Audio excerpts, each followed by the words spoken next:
everybody.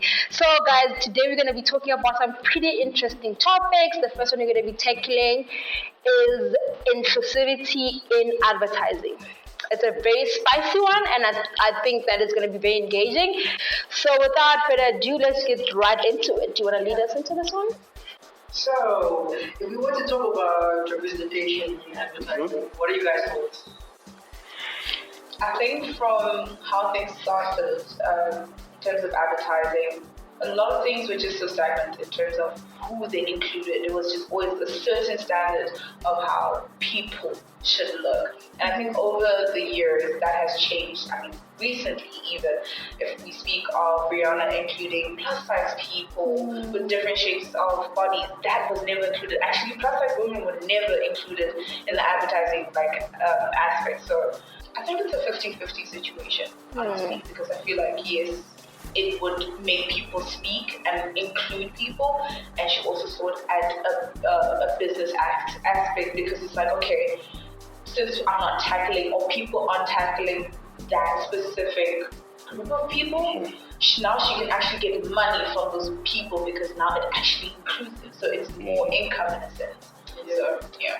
She also included people with Down syndrome, which was very interesting. Even and people who are disabled, like people who are exactly have certain limbs of they're amputated, even including different ages. Like they are people who are. I think she used someone's, I don't know, an elderly person with gray hair. Like that was different. So she is the game changer, basically. Technically. What about other, including other people instead of just, size and shape, and what other representation do you think could be more visible in advertising?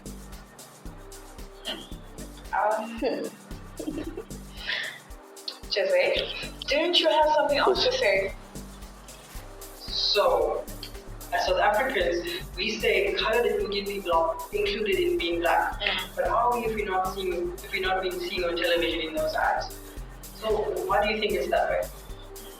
And right now, even referring to an ad, I need to think of it. So that just goes to show that we aren't including certain people. I feel like you're going to be like, oh no, but only black people tend to buy that. Black people. So why don't brands actually open up what they sell and be like, do you think the certain race or certain religion culture would want to buy if it included them or included the things that they do in their own cultures? You get what I'm saying? I get you, but at the same time, if we had to look at budget cuts and profitability, would you be investing in a target market that might not necessarily buy product? So I kind of get where it's like, okay, cool, the representation is important, but at the same time, is it going to be comfortable? But I think we're stuck in the middle, and a solution for that, what would our solution be for that? I think have a trial run.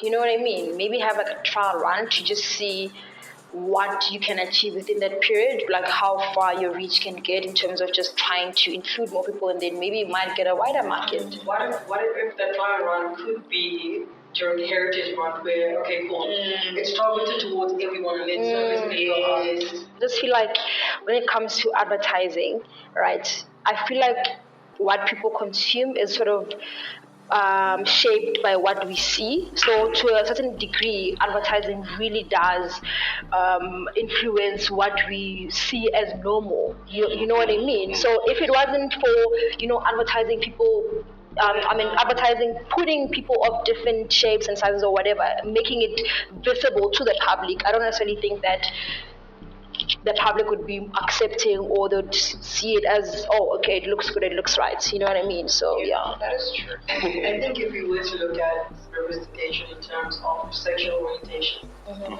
I think, like what you said, because advertisers have marketed specific stereotypes, they've become the norm. Exactly. So, if we were to look at how often do gay queer folks, how often are they included in TVCs? Not really often. It's just during Pride Month. Like, for example, they have this grandmother and grandson, a continuation. That is so warm, it's so cozy, it's so nice to see that dynamic on television. Yeah. So I was thinking something similar maybe for like one of our clients where we could just have people in the background and then slowly transition to having like a friend roommate relationship where we have a straight person and a gay person that like coexist and share space.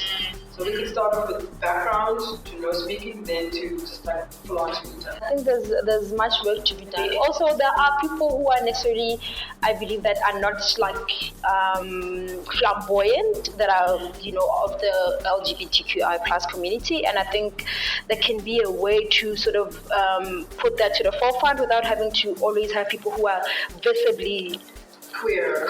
Yeah. Yes, So I think advertising could really push for that and just to just show people that there are other sides. You know what I mean? Yeah. Well, folks, you heard from us. Yeah. Awesome. Thank you. It's a wrap. Let me check if it's recording.